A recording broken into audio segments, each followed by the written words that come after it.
मराठे कुटुंबियांकडून कैलासवासी गायत्री मराठे यांचा वाढदिवस साजरा। आधारवाड केंद्रात भिक्षुकांना दिले मिष्टान्न भोजन।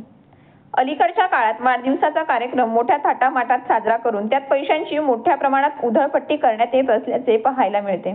परंतु पाचोरा येथील नीलम हॉटेलचे मालक असलेल्या मराठे कुटुंबियांकडून मात्र दिवंगत कैलासवासी गायत्री मराठे यांच्या वाढदिवसानिमित्त आधारवाड केंद्रात शहर व परिसरातील भिक्षुकांना मिष्टान्न भोजन देण्यात आले।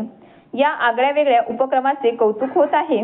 छत्रपती शिवाजी महाराज चौकातील नीलम हॉटेलचे संचालक श्रीकांत उर्फ विकी मराठे यांच्या पत्नी गायत्री मराठे यांचे कोरोनाच्या काळात 2021 मध्ये निधन झाले होते। त्यांच्या निधनाने त्यांची 2 गोंडस बालके मातृछत्राला पारखी झाली होती। मराठे कुटुंबीय देखील या धक्क्याने प्रचंड खचले। गेल्या 4 वर्षांपासून कैलासवासी गायत्री मराठे यांच्या आठवणींना मराठे कुटुंबीय विविध कारणांनी उजाळा देत आहेत।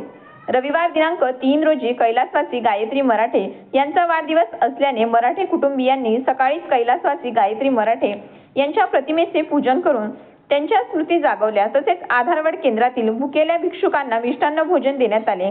कैलासवासी गायत्री मराठे यांचे सासरे कैलास मराठे, शैलजा मराठे, पती श्रीकांत मराठे, कैलासवासी गायत्री मराठे यांच्या निधनामुळे पोरगी झालेली अर्णव व अवनीश ही दोन्ही गोंडस मुले यांच्यासह मराठे कुटुंबियांनी आधारवाड केंद्रातील भुकेल्यांना पोटभर मिष्टान्न भोजन वाढले।